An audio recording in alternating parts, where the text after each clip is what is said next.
Alors, on avait dit que cet après-midi, on allait se projeter dans l'avenir, mais l'avenir, il commence aujourd'hui, si je puis dire. Et on est, à l'heure actuelle, d'ores et déjà, dans un contexte géopolitique très très particulier. Le président de la République a parlé même, il y a quelques temps, d'un basculement du monde.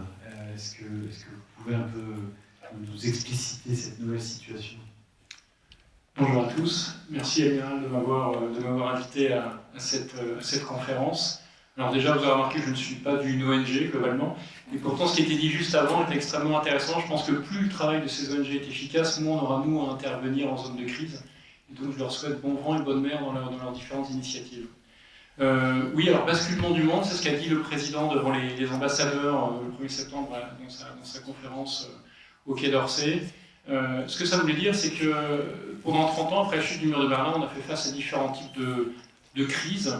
Alors c'est un peu comme une crise de foi. Quand vous avez une crise de foi, vous prenez un cachet, puis ça repart le lendemain matin. Et c'est à peu près ce qu'on a vécu durant 30 ans, au moins côté occidental, avec quelques guillemets et prudence bien sûr. Depuis maintenant quelques mois, quelques années, on est plutôt dans des chocs. C'est-à-dire un nombre de crises tellement important qu'on arrive à la limite d'élasticité de ce que la géopolitique peut autoriser. Et on ne sait pas vraiment quel est l'état final que l'on retrouvera, quel état d'équilibre on retrouvera dans quelques années. Donc c'est véritablement un basculement, et je suis bien incapable de vous décrire exactement à quoi ressemblera le monde dans lequel vous allez vivre quand moi je serai vieux. Alors quelques images quand même qui vous permettront peut-être de mieux comprendre. Alors on va passer à la suivante. Donc ce contexte géopolitique. Voilà, quelques éléments qui vous donnent des images, un peu des idées de cette accélération du contexte géopolitique. Les premières images que vous voyez sur le haut à gauche, c'est l'accélération du tempo technologique. Alors vous le voyez sur vos smartphones en permanence, c'est vrai aussi malheureusement dans le monde militaire. Vous avez notamment l'image du 3e porte-avions chinois. Alors le premier qu'ils avaient acheté, ils avaient promis d'en faire un casino. Ils l'avaient acheté aux Russes, le deuxième ils l'ont fait en Chine, et le troisième est fait également en Chine et possède des catapultes électromagnétiques, donc une technologie extrêmement performante que nous aurons sur le successeur de Charles de Gaulle en 2038. Des catapultes à avions. Électromagnétiques pour les avions, c'est aussi une technologie remarquable que seuls les Américains pour le moment maîtrisent. Et donc ça montre à quel point effectivement cette technologie avance à une vitesse assez incroyable. Vous avez les drones, bien sûr, drones sous-marins également. Autre élément qui caractérise cet environnement, c'est l'emploi de la violence qui est totalement désinhibé. Vous voyez là quelques missiles qui partent de la mer Noire en photo prise il y a quelques semaines. Élément aussi extrêmement dimensionnel qui est au cœur, au milieu de cette diapo, c'est le retour de la dissuasion nucléaire comme étant un élément fondamental du dialogue entre les nations. On l'a bien vu au début de la guerre de Crimée. Enfin, vous voyez cette carte là de la mer de Chine méridionale avec une zone revendiquée par la Chine qui mord sur les zones économiques exclusives de nombreux États. Donc il y a une relecture du droit international qui est assez inquiétante, une fragilisation du droit international. Parce qu'on a beaucoup parlé de cette situation en mer de Chine, mais c'est un exemple parmi plein d'autres. Oui, on pourrait dire finalement la mer de Chine c'est loin, c'est pas vraiment notre problème, pourquoi se soucier de ces questions qui concernent plus le Vietnam ou les Philippines? Eh bien non, parce que finalement ça fait des émules, et on voit en Méditerranée orientale par exemple, d'autres États qui commencent à signer des accords à la validité juridique discutable pour revendiquer des zones économiques exclusives qui ne sont pas les leurs. Et donc c'est un problème de territorialisation de la mer qui s'étend et qui est particulièrement inquiétant. Vous voyez en bas à gauche aussi une image de ce qu'on appellerait la guerre hybride. Alors ça a toujours existé la guerre hybride, mais elle se développe maintenant de manière assez étonnante. Une flottille de pêche devient un moyen de pression devant des côtes, par exemple l'Argentine, il y a à peu près un an, on a suivi avec beaucoup d'attention toute une flottille chinoise qui était en dehors de la ZE, donc qui avait le droit de venir pêcher là, mais qui a ravagé, en tous les cas, qui a fait une ponction extrêmement importante sur la biodiversité devant l'Argentine. Et ce genre de choses, bien, finalement, c'est un facteur un moyen de pression face aux États qui est extrêmement préoccupant, face auquel il faut qu'on trouve des solutions. Solutions qui sera peut-être réglementaires, je l'espère, grâce à du DNJ par exemple, mais peut-être qu'effectivement les marines sont sollicitées. Et enfin, dernier élément qui nous concerne le plus, le dérèglement climatique. Finalement, dans l'équation géopolitique qui est quand même extrêmement compliquée à plusieurs inconnus, les deux choses qui sont à peu près certaines, c'est les tendances démographiques, l'écroulement de la démographie en Russie par exemple, la forte dynamique qui perdure en Afrique, et le dérèglement climatique qui fait que, quoi que nous fassions à l'heure actuelle, jusqu'en 2050, les choses vont se dérégler de toute façon. Et ça aura un impact extrêmement important d'un point de vue géopolitique Alors si les ONG telles que celles qui étaient présentées avant font un travail remarquable et permettent effectivement d'amoindrir le choc géopolitique, ce serait une très très bonne chose. Pour autant, je pense qu'on se prépare quand même à des jours difficiles, notamment grâce effectivement à ce dérèglement climatique et aussi aux atteintes de la biodiversité. La marine a un rôle à jouer face à la question Oui, ça reste une synthèse, on peut passer. Du dérèglement climatique. C'est ça, hein, je crois. On va voir différentes missions scientifiques qui sont épaulées, je ne sais pas si c'est le bon mot, par la marine. Oui. Effectivement, le premier apport ou la première contribution de la marine à la communauté scientifique, eh bien, c'est que nous sommes déployés sur toutes les mers du monde et en permanence, nous prenons des mesures que nous transmettons notamment à Météo France, mais à d'autres services scientifiques aussi, sur la salinité, la propagation du son en l'eau, la température, les fonds marins, le temps qu'il fait, les nuages, le vent. Et ces éléments-là eh bien, sont autant de capteurs que l'on met à disposition de la communauté scientifique, en plus de nombreux autres qui existent bien évidemment. Donc ça c'est la première chose, et puis le privilège que l'on nous donne, eh c'est d'observer cette nature qui est aussi incroyable. J'ai eu la chance d'aller 2 fois dans les terres australes et je peux vous dire que j'en suis revenu assez transformé sur ces questions. Et on peut peut-être effectivement aller à l'étape suivante qui est, comme vous le disiez, l'épaulement des missions scientifiques. Alors, voilà, c'est ça. Depuis Louis XVI, c'est assez naturel pour nous marins d'aller aider Bougainville, la Pérouse et autres. Nous le faisons encore avec la Sorbonne en ce moment. Et je peux citer par exemple le très beau projet qui est en train d'être développé avec l'amiral Prasuc, de mettre en place des capteurs qui vont permettre de mesurer le plancton dans l'eau. Alors vous direz, mais pourquoi est-ce que la marine s'intéresse au plancton? Eh bien parce que là où il y a du plancton, il y a du poisson. Là où le plancton disparaît, il n'y a plus de poisson. Et là où il n'y a plus de poisson, les crises arrivent parce que la population eh bien, doit se tourner vers d'autres sources de revenus qui peuvent parfois être tout à fait illégales. Et donc on a un véritable intérêt, nous, à aller aussi s'intéresser à ces questions. Donc on a une marine qui va du plancton à la dissuasion, pour être un scope assez large. Mais on fait d'autres choses. On fait par exemple Kivi Quokka. Alors là, ça se passe en Polynésie française avec le Muséum d'histoire naturelle, où on met des capteurs sur des oiseaux marins parce que les scientifiques ont repéré que finalement ces oiseaux étaient les premiers à détecter la formation des ouragans, des cyclones plus exactement.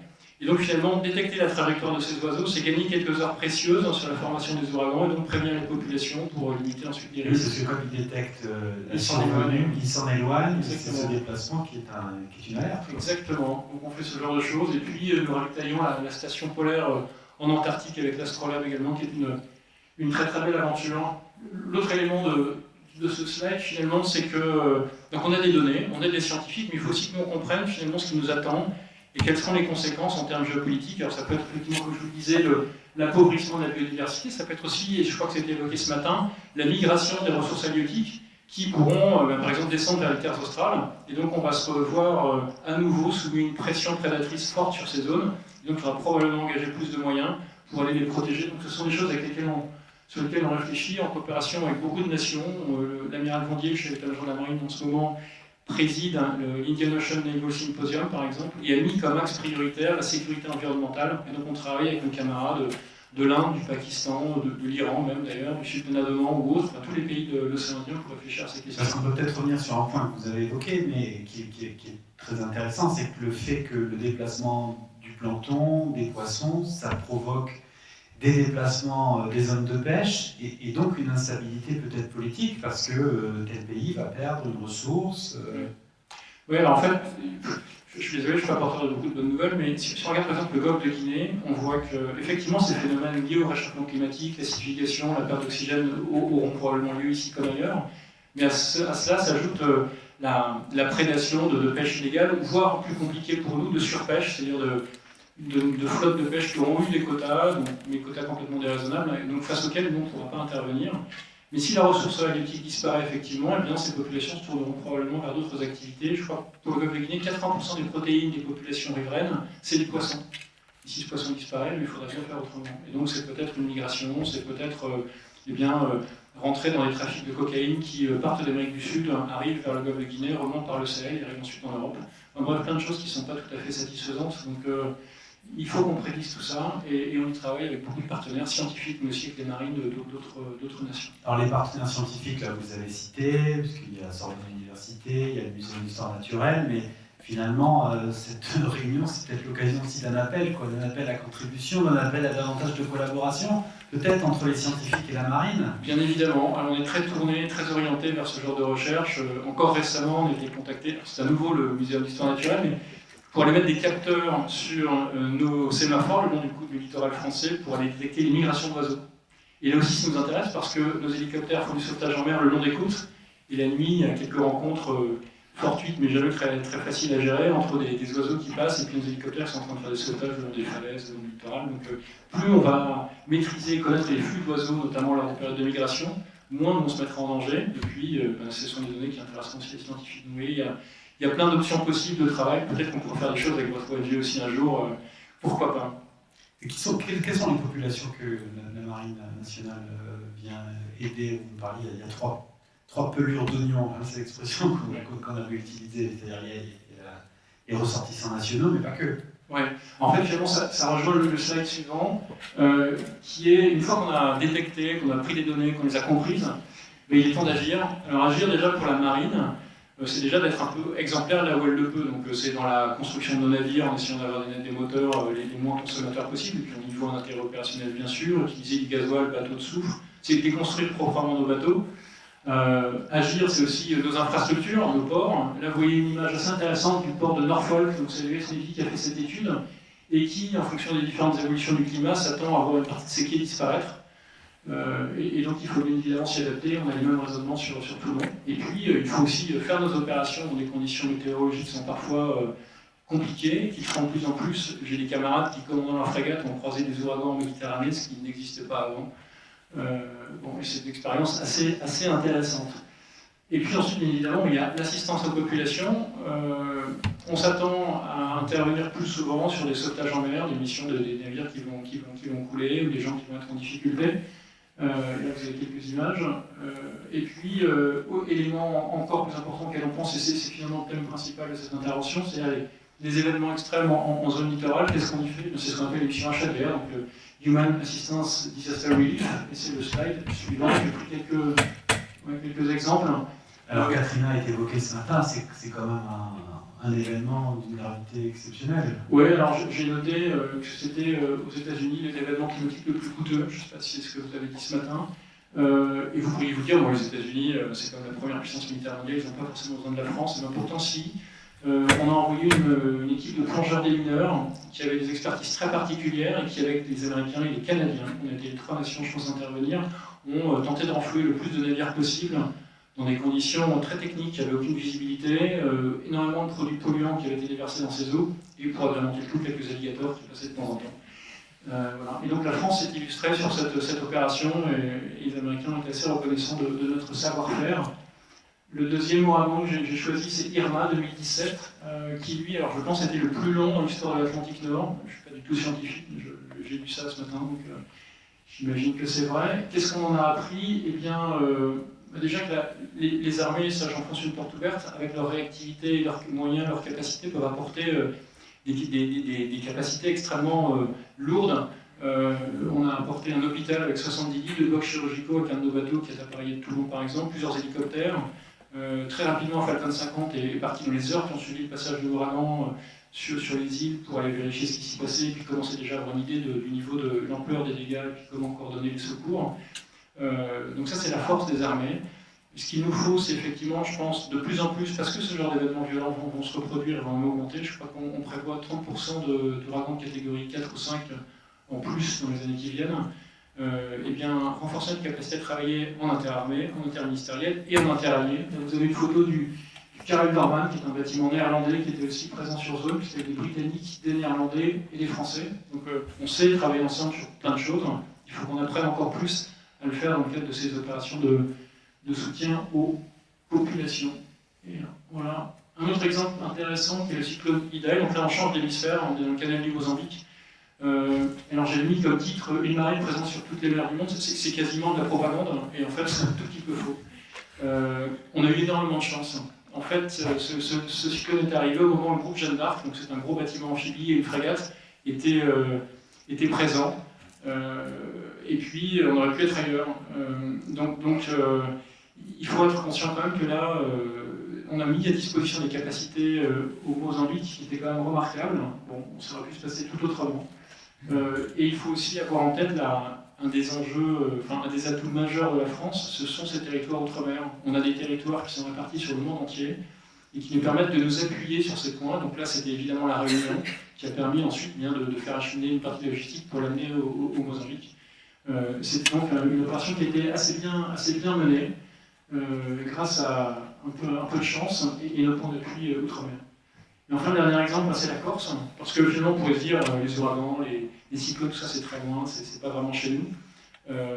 Alors, bien non, on peut aussi avoir des événements violents en métropole, avec une difficulté supplémentaire, c'est qu'ils sont sans doute plus difficiles à prévoir. Autant les ouragans, vous les voyez arriver sur les cartes, vous voyez la formation, c'est même effectivement quelles sont les conditions qui permettent l'émergence de ce genre de phénomène météo. Cette tempête en Corse, Météo France a eu extrêmement de difficulté à la prévoir, et donc le préavis est extrêmement faible.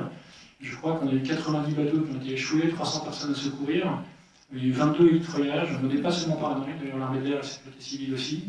Donc ça a été extrêmement soudain, et alors, la force de la métropole, c'est qu'on a plus de moyens disponibles, mais il va falloir apprendre aussi à travailler avec cette imprévisibilité de la météo sur le territoire métropolitain, qui est un autre défi. Et voilà, je crois que c'était la dernière semaine. Alors, dans ce cadre où vous dites que les théâtres d'intervention vont se multiplier, est-ce que la Marine nationale n'est pas devant le risque d'une forme de sursollicitation, puisque je crois que vous m'expliquiez que la France n'a pas plusieurs marines, il n'y a pas une marine de côte et une marine de haute mer.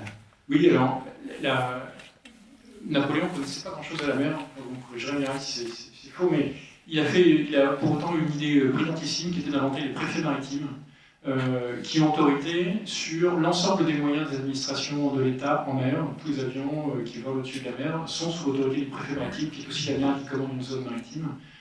Et donc c'est extrêmement efficace. C'est-à-dire qu'un navire de la marine qui est parti chasser un sous-marin russe, par exemple, peut très bien, au retour de mission, aller contrôler un navire qui est suspecté de faire de la pêche illégale ou une pollution marine au large de Brest. On n'a pas segmenté les choses avec une Guardia di Finanza, une Guardia di Costiera, voilà, c'est une seule marine, plus effectivement d'autres administrations qui concourent, mais une marine qui est capable d'intervenir sur un spectre extrêmement large, et ça c'est extrêmement efficace. Alors après, est-ce qu'on est dans une forme de sursollicitation ? Oui, sans doute, et la solution passera, il y a plein d'autres solutions possibles, mais une des solutions envisageables, c'est de renforcer la coopération, d'être plus efficace avec d'autres partenaires. Vous l'avez vu aux Antilles, les Pays-Bas, les Britanniques, les Américains sont des gens avec qui on travaille très fréquemment. Et donc je pense qu'il faudra probablement renforcer ça en intégrant véritablement le dérèglement climatique comme une mission de plus en plus dimensionnante dans notre action.